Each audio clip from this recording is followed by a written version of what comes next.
I've talked to you in the past about the real estate market, and I think it's everybody's favorite subject.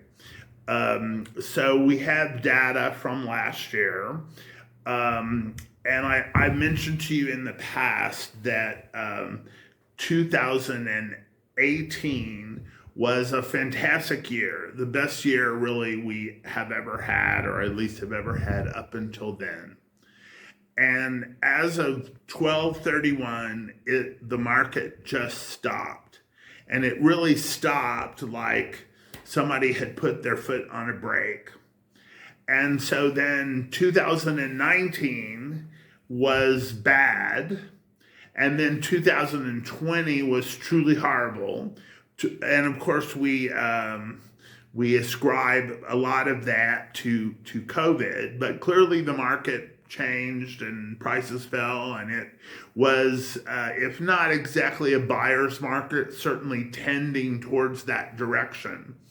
Last year was an astonishing year, both in terms of the number of transactions and the dollar amount. We exceeded the levels of 2018. To some extent, this is camouflage because there was much more land bought in 2018 than last year. And I think probably the most interesting indicators that you should know is that last year the difference between the asking price and the sales price was 5%. In 2018, it was 4.3%.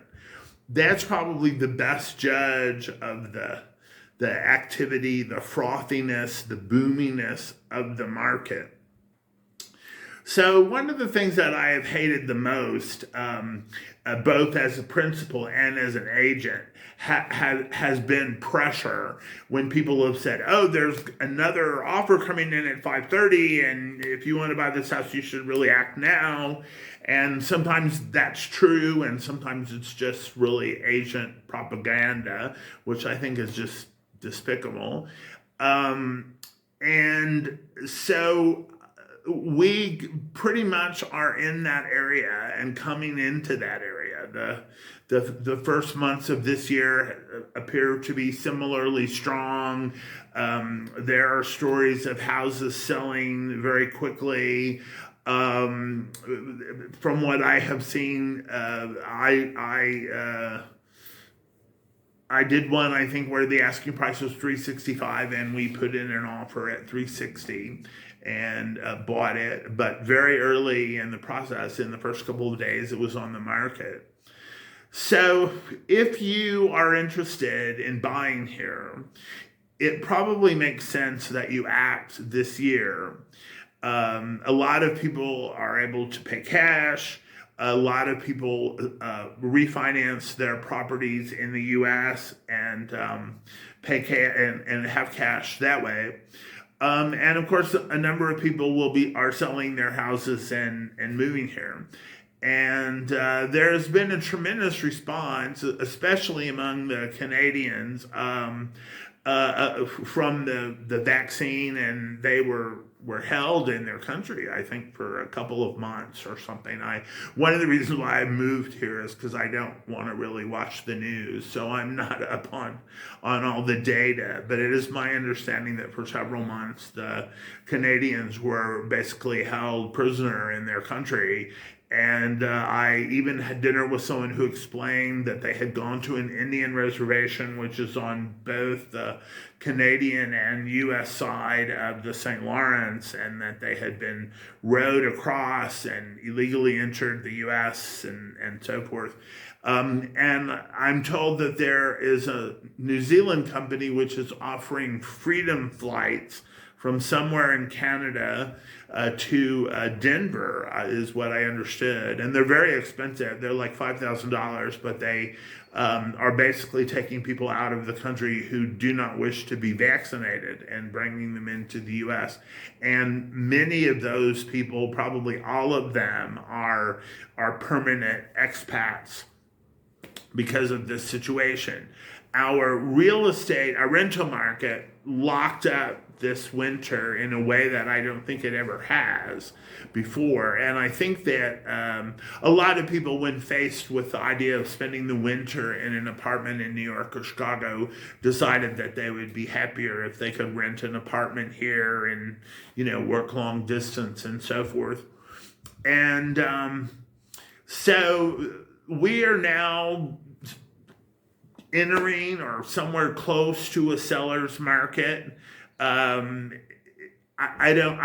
just can't even make up numbers about that. But I would say that if you think of a continuum, that we're probably 7 or 8 in the direction of 10 as a seller's market. And from what I hear, certainly my client and potential client base indicates that people are coming, that they are wanting to be here. Many of them, I have such a disproportionate number of people with whom I am speaking who are from Washington and Oregon, who for one reason or the other have been scared by some of the actions of the last few years. And it's probably your time. If this is what you imagine you want to do, I would sure come and look and see where you are. And the numbers are strong from the seller's point of view. They're still pretty reasonable in comparison with most urban areas in the U.S. and Canada. And of course, the cost for property taxes is very low, and you've probably seen my Independent video where I talk about how if you're over 60, you get a significant reduction of those. And things here have been just lovely. We've had a warm winter, almost no freezing. We are having a nice windy few days of spring, and all looks well. April and May are typically the slowest times here because it's typically the warmest and dustiest time. And a number of nice things have happened in the city. I'm going to at some point do a video on shopping options so that you can see what the fruits and vegetables in the Tuesday market look like, and what they look like in the grocery stores, and what they look like in City Market, which is the very fancy grocery store that has 6 restaurants in it and so forth, that has opened. So anyway, I wish you all well. I'm happy to be back. As you may know, I had COVID and struggled a bit, and am very happy to be over that and in this wonderful time of the year. So if you have any questions, as always, please feel free to email me or contact me by phone or anything. I think you will generally find, if you come here, that there are a range of services that will never be as good as they are in the U.S., but will be sufficient for most people's needs and concerns. In coming weeks, I will be interviewing John Sherber, who is a very prolific writer, as well as a close personal friend of mine. And he will be talking about the books he's written about expats, and also about his mystery novel series, which I think is up to about 35 books now. I've read 9 or 10 of them, and they're all pretty interesting and inventive. So anyway, it's great to be back. It's great to talk with you, and I wish you marvelous success in anything you do, and please feel free to contact me for any questions you may have or anything about San Miguel. But the market is really moving, and if you'd like to be here, this is probably a good time for you to take an action. A year ago, I didn't especially feel that way. 2 years ago, I for sure didn't feel that way. If you look at my videos, I've been consistently, I think, more negative than the market.